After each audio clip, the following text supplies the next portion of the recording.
어쩌다가 우리나라가 이렇게 됐습니까? 고생하셨다고 건네는 이제 음료수차 마시기 어려운 상황이 됐습니다. 허지원 변호사님. 네, 참 무서운 세상입니다. 지난달 22일 울산에서 한 남성이 택시기사에게 솔깃한 제안을 합니다. 제가 오늘 대전에서 일이 있고 또 내일은 다른 지역에서 일이 있는데 오늘 대전까지 태워다 주고 같이 숙박을 하고 내일 또 그 지역까지 태워다 준다고 하면 일당 30만 원씩 총 60만 원을 주겠다 이렇게 제안을 한 거예요. 택시기사님한테는 굉장히 괜찮은 제안이죠. 솔깃한 제안이겠네요. 네. 그렇죠. 그래서 우선 이 승객을 대전까지 태워줍니다. 그랬더니 승객이요, 택시기사에게 저녁까지 사줬다는 거예요. 그런데 일은 그 이후에 벌어졌는데요. 그날 도대체 무슨 일이 있었던 건지 영상으로 함께 보시죠. 세상에.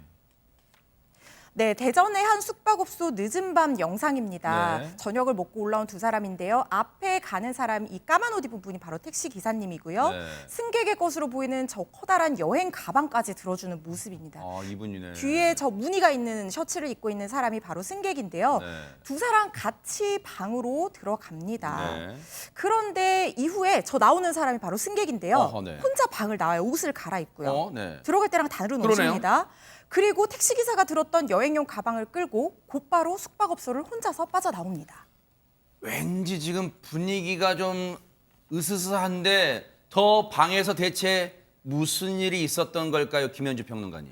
그러니까 지금 우리가 파악한 사실은 승객과 기사분이 함께 방으로 들어가셨어요. 네. 근데 한 분만 그 가방을 가지고 옷도 갈아입은 채로 나오시고 한 분은 종족이 없는 거죠. 그 방 안에 계시는 건가라는 생각이 드는데 네.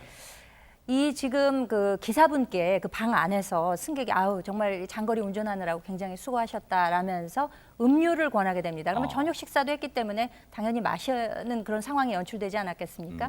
그런데 그 음료가 그냥 일반 음료가 아니었던 거죠. 어머. 그 안에 다량의 수면제가 들어있었다고 어머. 합니다. 그렇게 되니까 기사분이 이 음료를 마시고 정신을 잃게 된 것이고 지금 그 옷을 갈아입고 나온 분은 그 가방을 가지고 혼자 마치 도주하는 것과 같은 아하. 그런 상황이 됐던 것입니다. 세상에 이게 무슨 영화 같은 범죄 영화 같은 일입니까? 관련해서 경찰 얘기 좀 들어보시고 이어가 보도록 하겠습니다. 운전자 상대로 출장 운전 비용을 일비 30만 원을 주기로 하고 지역에서 대전으로 오게 된 겁니다.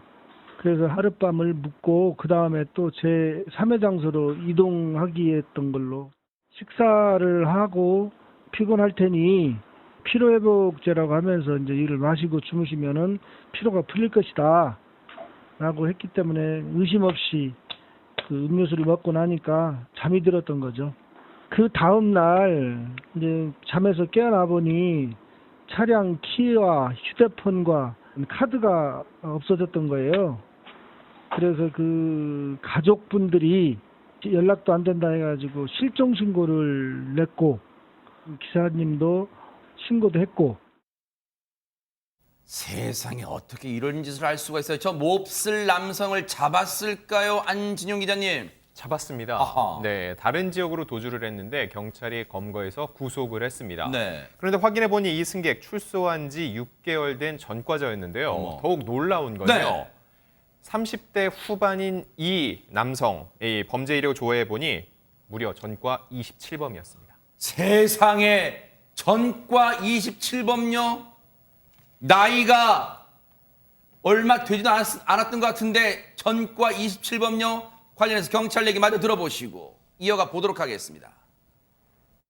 강취당한 휴대폰의 위치가 울산 지역으로 떴고 강취된 카드가 인근 술집과 그 대전역에서 사용한 흔적을 발견하고 바로 형사들을 울산 지역으로 급파해가지고 검거하게 된 겁니다. 전과가 27범이라면서요? 네, 그 정도 됩니다. 그럼 나이가 많은가 봐요, 승객도? 30대 후반입니다. 30대 후반인데 벌써 전과 27범이에요? 범행 동기가 뭐였대요? 일단 특별한 직업도 없고 예전에도 이런 유사한 경력이 있었기 때문에 쉽게 이런 범행을 하지 않았나 싶습니다. 세상에 신용카드, 휴대전화 등을 훔쳐갔는데 실제로 그걸 딴 데서 썼나 봐요, 안진용 기자님. 네, 이 경찰에 검거를 해보니까요. 해당 남성 비슷한 여자가 또 있었습니다. 그래요? 네, 두 피해자의 신용카드로 수백만 원을 썼고요. 게다가 휴대전화와 가전제품을 구매한 뒤 이걸 되팔았습니다. 아하. 이렇게 해서 확인된 피해 규모만 약 1,700만 원이었습니다. 그럼 그 1,700만 원 피해 본 걸 그 피해자분들은 글쎄요 돌려받을 수 있을까요? 근데 이 사람 너무 황당하게요. 변제할 능력이 없다고 일명 배째라예요. 어허. 그러면서 자기는 감옥 가서 살겠다. 이렇게 나오고 있어요.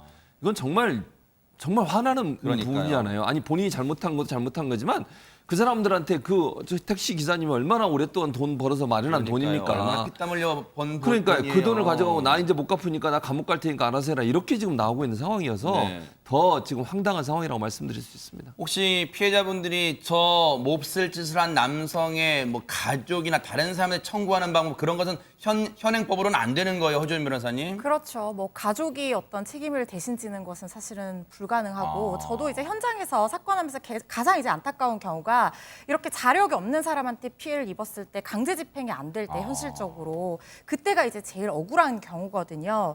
근데 당장 일단 그렇다고 해서 피해자들이 1,700만 원 카드사에 내야 되는 것은 아니고요.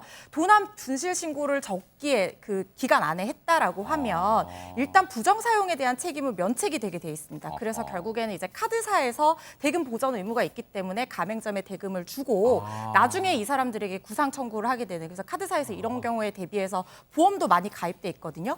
그런데 또 하나 중요한 점이 뭐냐면요. 카드 뒷면에 반드시 서명이 돼 있어야 돼요. 그래요? 본인 이름이 서명이 안 돼 있으면 미서명으로 인한 책임을 가입자가 진다는 약관이 있는 경우가 그래요? 많습니다. 그래서 카드 분실되면요. 꼭 서명하시고요. 그리고 그 전에 미리 서명해 두시고 그리고 적시에 도난 분실 신고를 빨리 하시는 게 좋습니다.